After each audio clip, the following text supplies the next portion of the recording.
Good morning, everybody. I hope you've all had a restful night, and I'm just going to share some things with you this morning. Hi EJ, before I go out in a little while, so I'm just going to read from Opening Doors Within and today's verse. And I'm going to read from Spiritual Diary written by Paramahansa Yogananda. So I hope you're all feeling well, and many blessings to you all. Morning Jen, I hope you're doing well and your beautiful little boy. Morning EJ, morning Atik. Great that you could join me. Namaste. Namaste. So it says, there may be many paths, but the goal is the same in each. There is always the easy way or the hard way of reaching the goal. There is the direct route, the devious route, which leads up highways and byways before getting there. The choice is always up to the individual. You are absolutely free to choose your own path. Therefore seek and follow it, even if, in the end, you realise how much time you've wasted taking the devious route, when you could so easily have taken the direct one. Do you know where you are going and what you are doing? Do you know that you are in the right place and at peace within yourself? It is important that you search your own heart and find out, for you cannot give your very best when you do not feel you are in your rightful place, doing what you know you should be doing with joy and love.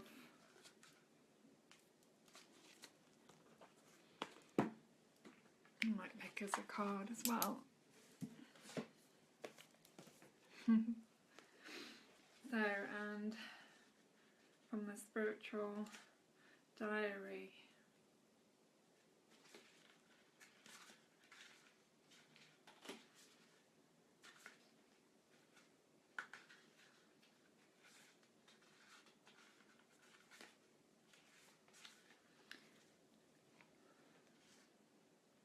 Without a guru, the average devotee cannot find God.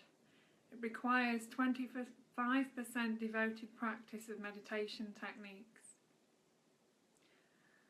25% blessings of the guru, and 50% grace of God. If you remain steadfast in your efforts to the end, he will appear before you. That's by Paramahansa Yogananda. Both of those readings are on very similar subject, and that is the path that we're on, and our devotion, our commitment to the path that we're on. And of course this path is really a pathless path. There is no path in actuality. The path is our life, which we are living and how we live it. So I'm going to do a reading now as well from the Osho Zen Tarot. That particularly love these cards. They are beautiful, and I've been familiar with them for many years now. And a pack found its way to me last year, and so I've been sharing these readings.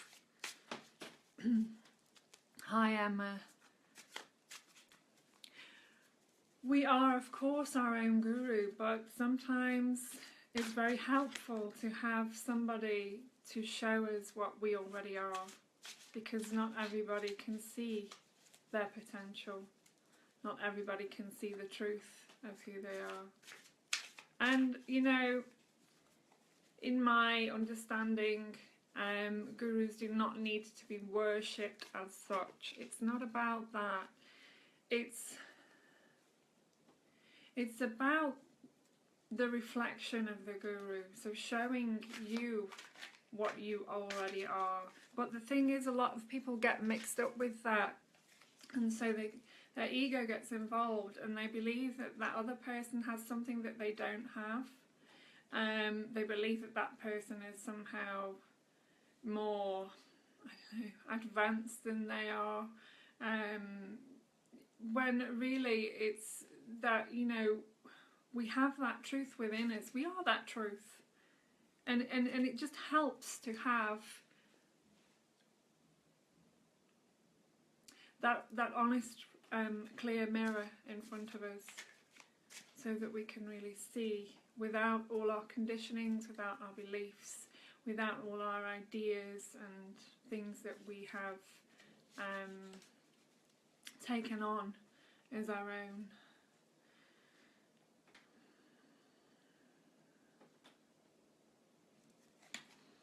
I personally feel that every master that has ever lived they've all been here to show us the same thing, to teach us the same thing. It's just whether we have had eyes to hear and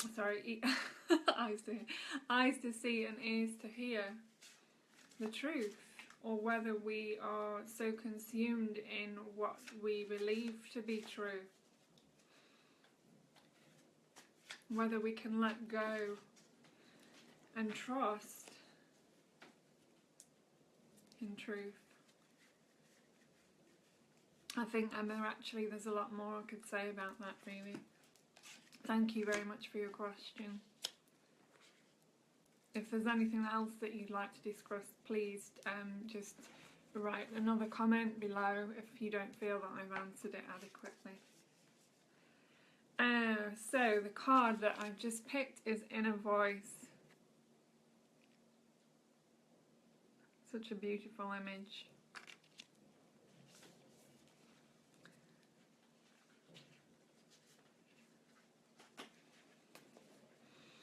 Yes, all we need is within us.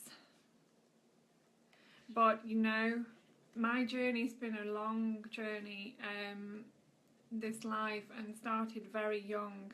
And when I was 7, I was on Rajneeshpuram in America, in Oregon, which was Osho's commune, Osho's community. And you know, for a long time I didn't realise that may have had any effect on me. But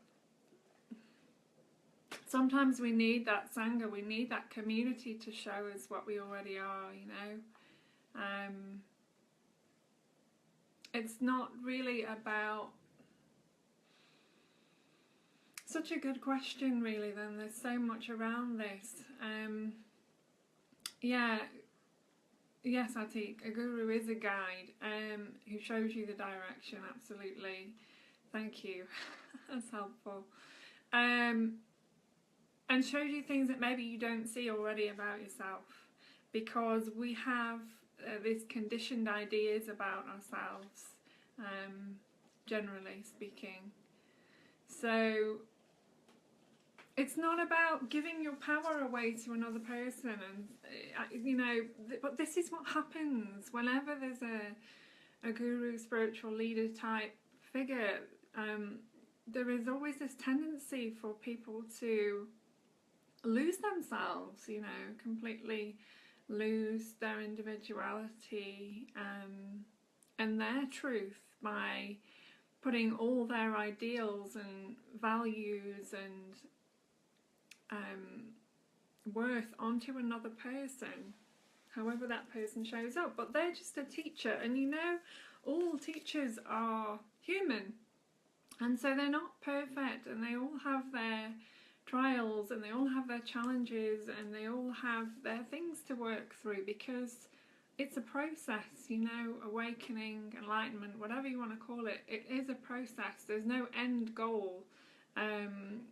We don't find ourselves and that's it. And actually there's also this idea that once you have found yourself, then you're living in total bliss and joy 24/7, and that's not true either, because you are so sensitive and so open and so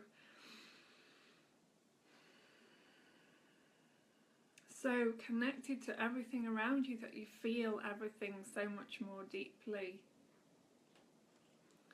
But you know, in my own experience, I've come to love all the other masters because I understand what they were, what their purpose continues to be, and I totally relate to that. But I'm not putting anybody on a pedestal. Absolutely not, because there's always the danger that when we do that, that they will fall off that pedestal inevitably, because it's our ideas about them. It's not who they truly are, it's what we believe them to be. And we're all free to believe what we want to believe about anybody and everybody. And this is where we don't always see what is real. We get caught up in the illusion of reality, and we don't see the truth, what's really going on, what's present.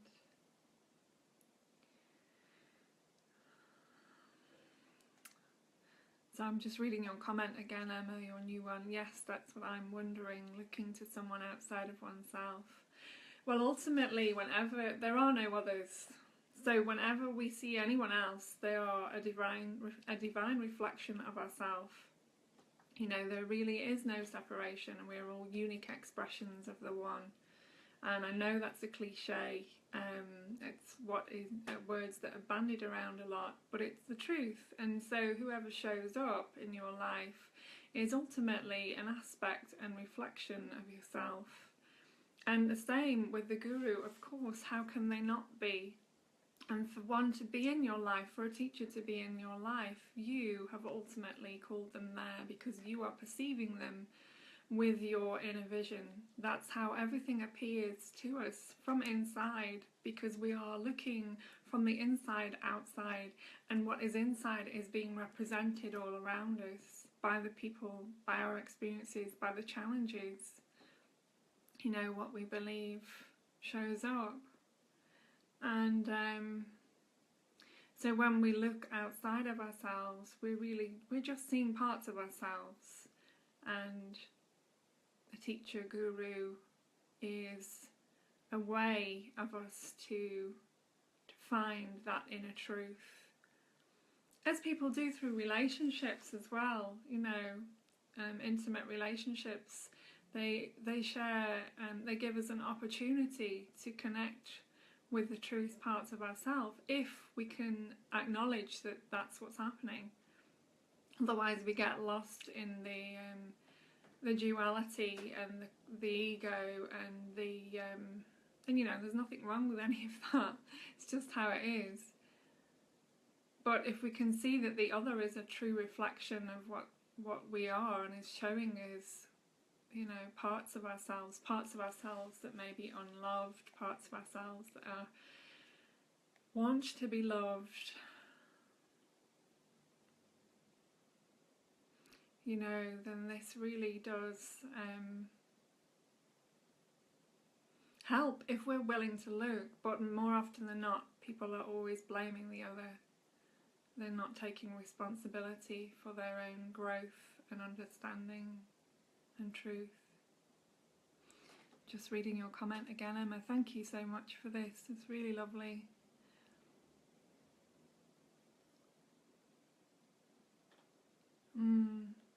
Yes, Emma, well, that's a powerful experience that you've had, because actually they did teach you something. What did they teach you? What have you learned? Who are you now because of those experiences? What changed in your experience? No, it's often very difficult to see the reflection, because it's, you know, everything around us is bringing us back to ourselves. So through that experience you wanted to escape, you wanted to get free. There's your teaching. You wanted to be free of that control. You wanted to find yourself, and that pushed you into looking, didn't it? Because how would you have known to look otherwise? Exactly, Emma. Perfect. This is what I'm saying, you see. So in a sense they were your teachers. Of course everybody is our teacher. You know, it's everything and everyone. The entire experience of this life and this body is teaching us constantly and bringing us back to ourselves. This is what it's all about, always, if we can just see it. Often we get caught up in the, in the in the drama, in the conflict, in the ego, in the challenges, and we don't see that actually everything is working, everything is happening to bring us back to truth, to self, to love, to what's real, here, now, in any moment, including and especially the breath. If we focus on the breath, it brings us right back here. If we focus on our heartbeat, it brings us right to this moment, doesn't it? Where the truth is, where everything is. So Emma, you actually had what may have been a traumatic and challenging time, helped you to realise your own freedom and to get free from all those ideas and beliefs and concepts, which is truly beautiful. And it's a process, as I've already said. I think that all these conditionings that we carry, they run so deep, They're ingrained in us through our education, through family and friends, and it's no fault of anyone's, and it helps us to connect with what's real eventually, when we are ready to see.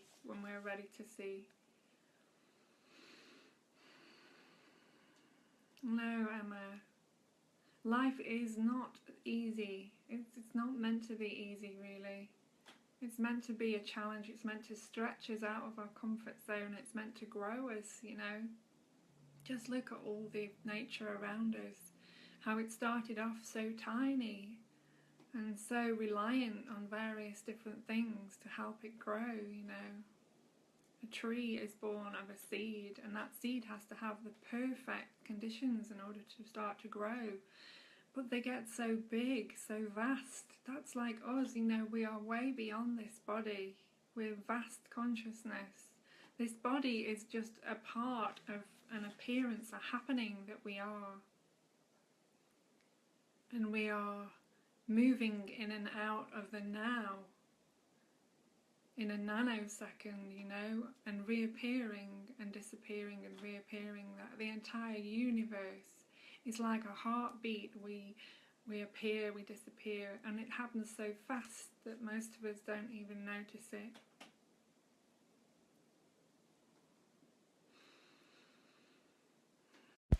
I think I need to go. My phone's ringing. Much love, many blessings. I'll read that card later. Love you all. Bye.